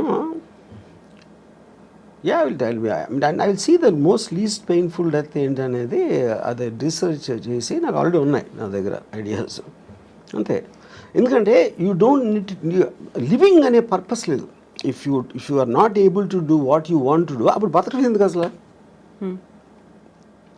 ఊరికే చెట్టులాగా హాస్పిటల్ బెడ్ మీద ఉంటాం, అదే కదా point, you know. So if you are not enjoying your life, you have no reason to live. ఇది ఇంకొక ఎక్స్ట్రీమ్ కదా, చాలా ఈజీగా పోవచ్చు, లేకుంటే ఇలాంటి పెయిన్ఫుల్ అనేది లేకుండా. ఎక్స్ట్రీమ్ అనేది ఏమి ఉండదు, ఎవరి థాట్ అలాగే ఉంటుంది. మీకు ఎక్స్ట్రీమ్ అయింది అనేది నాకు చాలా న్యాచురల్ అనుకోవచ్చు. Extreme is by definition is one persons perspective another person, అంతే కదా. ఎక్స్ట్రీమ్ అంటే ఇప్పుడు మీ దానికి ఉన్న దానికన్నా ఇంకా ఎక్కువ డీపర్ ఇంటెన్సిటీతో నమ్ముతూ ఉంటే అది ఎక్స్ట్రీమ్ అవుతుంది. ఇప్పుడు టెర్రరిస్ట్ ఉన్నాడు, ఎక్స్ట్రీమ్ అని ఎందుకు అంటాం ఎక్స్ట్రీమిస్ట్ అని? వాడి కోపాన్ని అంత నిర్వహించబడుతున్నాడు, చంపేస్తున్నాడు, బాంబులు పెడుతున్నాడు. అది మీరు చేయరు. మీరైతే మా అయితే తిడతారు, మా అయితే కొడతారు, లేకపోతే మా అయితే అరుస్తారు. వాడు దానికి వెళ్తున్నాడు. ఇలాంటితో వర్కౌట్ అవ్వని ఆడు నమ్ముతున్నాడు. కానీ ఎక్స్ట్రీమిస్ట్ ఎవడు? వాడు ఎక్స్ట్రీమిస్ట్ అనుకోడు కదా, వాడు అది నమ్ముతూనే చేస్తున్నాడు అది. యా. సో పెయిన్లెస్గా ఉండాలి, ఈజీగా స్మూత్గా ఉండాలి అంటే రీసెర్చ్ చేస్తున్నారు. Yeah yeah yeah. అందులో సూసైడ్ కూడా ఉందా? సూసైడ్ అని కావాలి కదా, లేకపోతే మీరు ఇన్ఫ్లిక్టింగ్ ఆఫ్ పెయిన్లెస్ అనేది మీరు అనుకునే పర్పస్కి ఎంత సింప్లిస్టిక్గా ఎంత స్మూత్గా జరగాలని చూస్తారు. అది బిజినెస్ అవ్వచ్చు, లేకపోతే any decision you are making, you want to make the effort lesser to get the maximum result. అప్పుడు డెత్ అనేది మీకు రిజల్ట్ కావాలి అనుకున్నప్పుడు డెత్లో ఒక పెయిన్ ఆస్పెక్ట్ అనేది ఎంతో కొంత ఉంటుంది. మేబీ ఆ ఎంతో కొంత దాన్ని రెడ్యూస్ చేయడానికి you will use your knowledge and your thinking. Yeah. So ఎప్పుడు నేను ఆ లాస్ట్ స్టెప్ తీసుకోవాలి అనేది ఏ స్టేజ్లో నేను చెప్పాను కదా, when I can do, when I have to depend on somebody else, that is the last stage for me. Yeah. It is not about the age. ఇప్పుడు సపోజ్ నాకు ఇప్పుడు మీ స్టూడియోకి ఇంటర్వ్యూకి వచ్చాను, ఇప్పుడు వెళ్తా ఒక యాక్సిడెంట్ అయిపోయి నా కాళ్ళు పోయినాయి అనుకోండి for example. So I might do it now only. లేదా నాకు 80 years 90 years వచ్చినా కూడా నేను ఇంకా చేయగలుగుతున్నాను అంటే I might not do it. So the point is not about the age, it's about your fallibility. So మనం డొనేషన్స్ వీటన్నిటి గురించి మాట్లాడుకున్నాం. ఇలాంటి సడన్ డెత్ ఏదైనా వచ్చింది అనుకున్నప్పుడు నా హార్ట్ డొనేట్ చేయండి, లేకపోతే నా ఐస్ డొనేట్ చేయండి, నా కిడ్నీస్ డొనేట్ చేయండి, ఇలాంటి జీవన్ దాన్ అనే కాన్సెప్ట్ వచ్చింది కదా. చనిపోయిన తర్వాత కూడా నలుగురిలో బతికుండొచ్చు, ఈ లోకాన్ని చూడొచ్చు అనే కాన్సెప్ట్ రాము గారికి అనిపించింది. నేను ఎందుకు చేయనంటే ఇప్పుడు see there is nothing in life which is uncertain, which is certain. మనది అయిపోయింది కదా, మన బాడీయే కదా. ఇప్పుడు సపోజ్ నెక్స్ట్ బర్త్ ఉందనుకోండి, నెక్స్ట్ బర్త్లో ఇప్పుడు పుట్టుగుడ్డోళ్ళందరూ ఎవరైతే గుడ్డిగా పుడతారో వాళ్ళందరూ లాస్ట్ బర్త్లో డొనేషన్ ఇచ్చారేమో అని నాకు ఒక అనుమానం. అప్పుడు దేవుడి దగ్గరికి వెళ్ళి ఇచ్చావు కదా, ఇప్పుడు అయితే నెక్స్ట్ బర్త్ నువ్వు నీ కళ్ళు కూడా పడతావు అని చెప్పారు అనుకోండి, అరే అమ్మా అని నేను డిసప్పాయింట్ అవుతాను కదా. అందుకని అలాంటి ఛాన్స్. ఇంకోటి ఏంటి, I'm not an అల్ట్రూయిస్ట్, I don't live for others. నేను నా కోసమే బతుకుతా, అన్నీ నేనే తీసుకెళ్ళాను. కాకుంటే ఇప్పుడు కళ్ళని దానం చేయమన్నప్పుడు వచ్చినటువంటి ఒక యాడ్ అనేది ఉంది, నెక్స్ట్ జన్మలో మీ కళ్ళతో ఈ ప్రపంచాన్ని చూడొచ్చు, అందమైన ప్రపంచాన్ని చూడొచ్చు అనేది. కళ్ళు అనేది it's a device. The only thing which perceives everything is the brain. బ్రెయిన్లో కూడా ఉన్న కాంప్లెక్స్, బ్రెయిన్ మ్యాటర్ కాదు కదా, దేర్ ఇస్ బ్రెయిన్ అనేది యాక్చువల్లీ ఒక ఎగ్జాక్ట్లీ మీ కళ్ళు రిజిస్టర్ చేస్తున్నాయి, దాన్ని బ్రెయిన్ పర్సీవ్ చేస్తుంది. Every kind of a sense you have, whether it is your hearing or whether it's your touch or your vision, all of them are functions of the brain, of the mind, which is a thought. And thought doesn't have form. So ఆ thought అనేది మనకి ఇప్పటివరకు తెలియదు అదేంటో అసలు exactly what why does a bunch of thoughts and feelings should have a human body అనేది నా one of the biggest questions నాకు అది. సో అప్పుడు అది దానికి లేనప్పుడు మనకు అంత అన్సర్ట్ అయినప్పుడు ఉన్నవన్నీ ఎందుకో మంచిదని తీసుకెళ్ళిపోవడం బెటర్ నాతోనే. అందుకని నేను డొనేట్ చేయను. దెన్ వాట్ అబౌట్ డబ్బు ఇప్పటిదాకా సంపాదించిన డబ్బుని ఏం చేస్తారు మరి? అది మీతో రాదు. No of course whatever might not have any value నేను కూడా తీసుకెళ్ళాను కదా. అవును, తీసుకెళ్ళలేరు. నా బాడీ అంటే నేనేంటి మాయ అయితే నేను ఒక విల్లో రాసి ఇక్కడ డొనేట్ చేయండి అని అలాంటివి చెప్పొచ్చు. అదే నేను డబ్బు కూడా చేయొచ్చు. అది చేయకపోయినప్పుడు they will send me as it is. But money and this మీరు మీరు చెప్పకపోయినా సరే it will rightfully go to whatever the legal aspect of the hereditary laws ఏదైతే ఉన్నాయో దానికి వెళ్తుంది. So I'm not in control of that. నేను బతికున్నప్పుడే ముందే నేను అనుకుంటే ఇస్తాను, అది ఎలాగే ఇస్తారు కదా, చాలామంది చేస్తారు. వాళ్ళు దానాలు ఇవ్వచ్చు, ఎవరికో రాసేయచ్చు, ఏదో చేస్తారు. Anyway that happens. సో ఇప్పటిదాకా మీరు ఏ దానము చేయలేదు, చెయ్యరు కూడా అస్సలు? బ్లడ్ డొనేషన్ దగ్గర నుంచి నెవర్. నా ఇష్టం వచ్చిన వాళ్ళకి నేను ఐ గివ్ మనీ. జనరల్ పీపుల్కి నేను they have to have some connection to me. If they are in need మిమ్మల్ని అడిగారు అంటే, if they are in need మిమ్మల్ని అడిగారు ఆ టైం అంటే నాకు వాళ్ళ మీద ఫీలింగ్ బట్టి అడిగారు కాబట్టి ఇవ్వడం అనేది ఉండదు. అంటే ఇప్పుడు సపోజ్ ఒక అంటే ఇప్పుడు డొనేషన్ ఎప్పుడు మీరు ఒక వికలాంగులు లేకపోతే పేదలు లేకపోతే మన ఏమంటారు దాన్ని ఎయిడ్స్ అంటే ఎయిడ్స్ వచ్చినప్పుడు చెప్తున్నాను. అంటే I'm just what ever comes to my memory అలాంటి ఆస్పెక్ట్స్లో. ఎందుకంటే ఒక జాలి ఉండాలి, ఒక ప్రజలకు సేవ చేసే. ఇప్పుడు నేను సేవ చేసేది కేవలం అందమైన అమ్మాయిలకి. ఇప్పుడు నేను ఒక పర్టికులర్ టైంలో నేను ఒక అమ్మాయి నేను మాట్లాడుతూ ఉంటే అమ్మాయి ఢిల్లీ నుంచి వచ్చింది. తను ఆ పార్టీ మన కేజ్రీవాల్ అరెస్ట్ గురించి మాట్లాడతాను. నేను వేసుకున్న డ్రెస్సు చాలా అందంగా ఉన్నావు, నేను అది అనుభవిస్తున్న టైంలో నువ్వు కేజ్రీవాల్ అరెస్ట్ గురించి మాట్లాడతావు. అలా కేజ్రీవాల్కి నాకు సంబంధమే లేదు. అప్పుడు ఆ టాపిక్ మూలాన నేను ఆనందించే ఆస్వాదన తగ్గిపోతుంది, అది డిస్టర్బ్ చేస్తుంది. అప్పుడు నీకన్నా కేజ్రీవాల్ నాకు ఎందుకు ఇష్టం అవ్వాలి, నువ్వెందుకు అనుకుంటున్నావు నాకు చెప్పాను. ఇప్పుడు ఇక్కడ పాయింట్ ఏంటి, she is concern about Kejriwal లేకపోతే ఢిల్లీ పబ్లిక్ ఏమవుతారు, బీజేపీ వాళ్ళు ఏదో మోసం చేస్తున్నారు, బీజేపీ వాళ్ళు కొట్టబానుతున్నారు, ఇది అది అని చెప్తే నాకు బీజేపీ సంబంధం లేదు, కేజ్రీవాల్ లేదు, ఢిల్లీ ప్రజలు కూడా లేదు, కానీ నువ్వంటే ఉంది. అప్పుడు ఎవరి మీద నాకు ఇష్టం, మీకు వికలాంగ ఇష్టం అన్నప్పుడు నాకు అందమైన అమ్మాయి ఇష్టం. I'm just trying to give an example. So అప్పుడు నేను ఒక అమ్మాయి అందాన్ని కెమెరాలో బంధించడానికి నేను లక్షలు ఖర్చు పెడతాను. అదే లక్షలు వాళ్ళకి ఇవ్వచ్చు కదా, స్కూల్ కట్టేసేది కదా అంటే నేను చేయను. ఎందుకంటే I'm getting happiness out of that. నా కోసం ఖర్చు పెట్టుకున్నాను, అమ్మాయి కోసం కాదు. ఎవరి మూలానైతే నాకు హ్యాపీనెస్, నాకు అనేది అండర్లైన్ పాయింట్ అక్కడ. అప్పుడు పవర్ఫుల్ మెన్, బ్యూటిఫుల్ విమెన్, ఇలాంటి కొన్ని కేటగిరీస్ ఉంటాయి నాకు, వాటి మీద ఖర్చు పెడతాను. ఆ అమ్మాయి రియాక్షన్ ఏంటప్పుడు? Now she started laughing. ఎందుకు laughing? Because why is Kejriwal Delhi people and they are better than your beautiful body అని అడిగా. అది నాకు చెప్పాను. నేను చెప్తున్నాను క్లియర్గా, నాకు నువ్వే ఇష్టం, వాళ్ళు కాదని.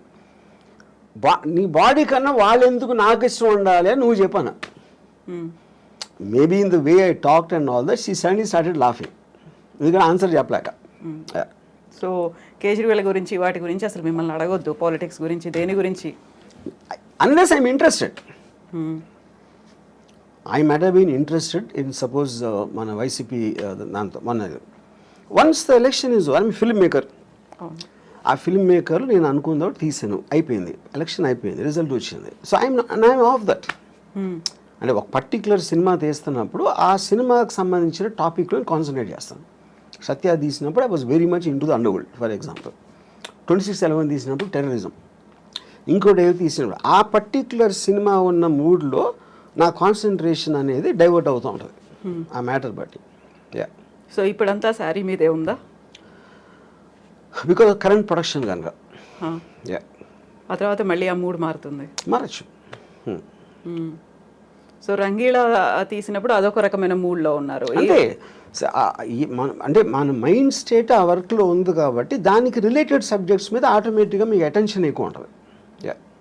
సో ఈ సినిమాలు తీసిన ప్రతి దాంట్లో కూడా అమ్మాయే కనిపిస్తుంది, అమ్మాయి డ్రెస్సింగ్ కనిపిస్తుంది, అమ్మాయిలో ఉన్నటువంటి ఆ బ్యూటీ అనేది కనిపిస్తుంది. ఇంకా ఇంతకు మించి బియాండ్ ఇంకా మీరు ఆలోచిస్తారని మేము ఎక్స్పెక్ట్ చేయొద్దు, అంతే కదా? అని ఇందాక చెప్పాను కదా నేను. అంతే. My primary thing are powerful men and sexy women, beautiful sexy women. You know దానికి రిలేటెడ్ మ్యూజిక్ ఉండొచ్చు, దానికి రిలేటెడ్ ఇంకా ఏదో ఒక కాంటెక్స్ట్ ఆఫ్ సమ్ షూటింగ్ ఒక సీన్ అలాగే, but all of them are again coming back to the same thing. నేను సినిమాలోకి వచ్చింది శ్రీదేవి గారిని డైరెక్ట్గా చూడటానికి వచ్చాను, అంతేగాని మంచి సినిమా తీద్దాం, మంచి ఎంటర్టైన్మెంట్ ఇద్దాం, ఫ్యామిలీ అందరూ చూడదగ్గ సినిమా అని నేను ఎప్పుడు రాలేదు. అలాంటి సినిమాలు ఏదో వచ్చి ఉంటే అది బై ప్రోడక్ట్గా వచ్చినాయి, కానీ అది నా మెయిన్ ఇష్యూ కాదు. ఫోకస్ కూడా పెట్టలేదు. నా యాక్చువల్ ఫస్ట్ ఇంటర్వ్యూలోనే నేను చెప్పాను, నాకు సినిమాల్లో నేను వచ్చింది Amitabh Bachchan's gun and Zeenat Aman's thighs అని చెప్పాను. నన్ను ఫస్ట్ సినిమాకి అట్రాక్ట్ చేసింది ఈ రెండు. యా. సో ఇప్పుడు శ్రీదేవి, అందుకని నా బయోగ్రఫీ గన్స్ అండ్ థైస్ అని పెట్టిన పేరు. అవును. శ్రీదేవి మీద ఇష్టం, బోనీ కపూర్ ప్రొడ్యూస్ చేస్తారు, జాన్వీ కపూర్తో తీయమంటే తీస్తారా? ఎందుకు? నాకు Janhvi Kapoor I don't connect were. So Sridevi connection ఉంది కదా అక్కడ. కానీ శ్రీదేవి గారు పర్టికులర్ పర్సన్, ఆవిడికి పుట్టిన బిడ్డ, కానీ ఈవిడ శ్రీదేవి కాదు కదా. నాకు today somebody might like her more than Sridevi, అది వాళ్ళ పర్సనల్ విషయం. ఇప్పుడు నేను నా జనరేషన్లో నేను కాలేజ్ టైంలో ఉన్న నా మెంటల్ స్టేట్కి ఐ కనెక్టెడ్ శ్రీదేవి గారు. సో సేమ్ థింగ్ ఇప్పుడు అవ్వచ్చు. ఇప్పుడు నాకన్నా చాలా యంగ్ ఎవరు 20s 30s ఉన్నోళ్ళు దే మైట్ కనెక్ట్ జాన్వీ చాలా శ్రీదేవి గారు, కానీ చాలా ఎక్కువ చేయొచ్చు, అది వాళ్ళ ఇండివిజువల్. ఆ టైంలో కూడా somebody might like Jayaprada more, somebody might like somebody more, you know. అప్పుడు ఈచ్ ఇండివిజువల్కి వాళ్ళకున్న పర్సనల్ పర్స్పెక్టివ్ అనేది డిఫర్ అవుతుంది. సో శ్రీదేవి గారి మీద ఏదైనా బయోగ్రఫీ తీయాలి అంటే ఆలోచన? నో. శ్రీదేవి గురించి తీయాలంటే శ్రీదేవియే ఉండాలి అక్కడ, అంతే. పాయింట్ అది కూడా కాదు. అంటే ఇప్పుడు శ్రీదేవి గారి లైఫ్ హిస్టరీ అంటే నేను I want her to be a beautiful image in my mind. అలాగే ఉంది. బ్యూటిఫుల్ ఇమేజ్ అనేది నేను ఇష్టపడతాను, కానీ ఆవిడ వెనకాల కష్టాలు, అదేమైంది ఇదేమైంది ఏదో సూసైడ్ అంటే I don't want do that. I don't want get in to that space only. ఎందుకంటే ఒక పుట్టడానికి ప్రతి ఒక్కడికి ఒక అంటే అంటే ఇప్పుడు నా ఏజ్లో వెనక చూసుకుని ఏమేం చేశాను లైఫ్లో, ఏం అనుభవించాను అని ఒకసారి చూస్తే శ్రీదేవి గారు one of the big reason. అలాగే జయసుధ గారు is very big reason. Bruce Lee was a big reason. Ayn Rand is a big reason. వీళ్ళందరి ఎగ్జిస్టెన్స్ వల్లనే నా లైఫ్కి ఫుల్ఫిల్మెంట్ వచ్చింది. వీళ్ళని తీసేస్తే నా లైఫ్ బ్లాంక్. అసలు నేను వెనక్కి తిరిగి చూసుకుంటే కొంతమంది వ్యక్తుల్ని తీసేస్తే my life is a full blank. But so the people influence me. వాళ్ళు నాకు ఆనందం ఇచ్చారా, ఎక్సైట్మెంట్ ఇచ్చారా, మోటివేషన్ ఇచ్చారా, లేకపోతే ఒక పాత్వే చూపించారా, ఇవన్నీ కూడా వీళ్ళందరూ చేశారు. దాంట్లో she is a very important person. Yeah. So ఇప్పుడు బ్యూటిఫుల్ ఉమెన్తో పాటుగా పవర్ఫుల్ మెన్ అన్నారు. పవర్ఫుల్ మెన్ అంటే ఎవరి మీద cinema? Powerful men Dawood Ibrahim అవ్వచ్చు, బాల్ ఠాక్రే అవ్వచ్చు. అమితాబ్ బచ్చన్ యాక్టర్. అమితాబ్ బచ్చన్ చేసిన క్యారెక్టర్ బాల్ ఠాక్రే సర్కార్ అవ్వచ్చు. లేకపోతే అంటే ఇట్ ఈస్ ఎవరో పోలీస్ ఆఫీసర్లు, ఎవరో gangsters, terrorist, Osama bin Laden అవ్వచ్చు. All of them interest me. Yeah. Pan stars అవ్వచ్చు. ఇవన్నీ చూసాము. కిమ్ గురించి కావచ్చు, జిన్పింగ్ గురించి కావచ్చు, పుతిన్ గురించి కావచ్చు, ఇలాంటి మూవీస్ కూడా వస్తాయా? పవర్ఫుల్గా ఉన్నారు. డిపెండింగ్ ఆన్ అంటే ఆ పర్టిక్యులర్ మనిషిలో ఉన్న డ్రామా బట్టి. ఇప్పుడు జీపింగ్ సూరి నాకు పెద్ద తెలియదు, ఆయన అంటే చైనా గురించి అంత నేను ఎప్పుడు కాన్సన్ట్రేట్ చేయలేదు. Putin I know, but I feel Saddam Hussein is a great character. అంటే సినిమా స్టోరీకి సంబంధించిన ఇది అని చెప్పేది. యూనో అలాగా డిపెండ్స్. ఇప్పుడు ఐఎమ్ ఆల్సో ప్లానింగ్ ఒక film 9/11 World Trade Center attack ring leader Mohammed Atta అని, అతని మీద ఒక పిక్చర్ ప్లాన్ చేస్తున్నాను. సో పవర్ఫుల్ మెన్ అంటే ఇలాంటి వాళ్ళే కనిపిస్తున్నారు. అంటే హూ మేడ్ ఇంపాక్ట్. అంటే వాళ్ళు ఒక వరల్డ్లో ఒక మార్పు తీసుకొచ్చారు. Whatever it may be negative or positive ఏది నెగిటివ్ పాజిటివ్ అనేది ఉండదు ఎప్పుడు. దట్స్ వెరీ బిగ్ మిత్ అది. వాళ్ళు దే గో అగెయిన్స్ట్ ద నామ్. ఇప్పుడు హిట్లర్ సెకండ్ వరల్డ్ వార్ వచ్చిన మళ్ళానే ర్యాపిడ్ అడ్వాన్స్మెంట్ అయింది మొత్తం వరల్డ్ అంతా. ఎప్పుడైనా మీకు కటాస్ట్రాఫిక్ ఇన్సిడెంట్ వచ్చినప్పుడు ఆటోమేటిక్గా అడ్వాన్స్ అయిపోతుంది. అప్పుడు మీరు అలా చూసుకుంటే హిట్లర్ మంచి చేశాడా చెడ్డ చేసాడు కూడా తెలియదు. ఎవరికి చెడ్డ అప్పుడు పోయిన వాళ్ళకి. అడ్వాన్స్మెంట్ మూలాన ఫర్దర్ జనరేషన్స్ విపరీతంగా దాంట్లో దే బెనిఫిటెడ్. యా. సో మీరు అనుకున్న నెక్స్ట్ పవర్ఫుల్ మెన్ అనేది ఎప్పుడు స్టార్ట్ అవుతుంది ఆ ప్రాజెక్ట్ అనేది? Very soon. Okay, after sorry తర్వాత. ఎస్ రాము గారు, థ్యాంక్ యూ సో మచ్ అండి. మనం ఎక్కడి నుంచో ఎక్కడికో వెళ్ళిపోయాం, పెళ్ళిళ్ళ దగ్గర నుంచి మొత్తం పవర్ఫుల్ మెన్ దగ్గర కూడా వెళ్ళిపోయాము. థ్యాంక్ యూ సో మచ్ అండి.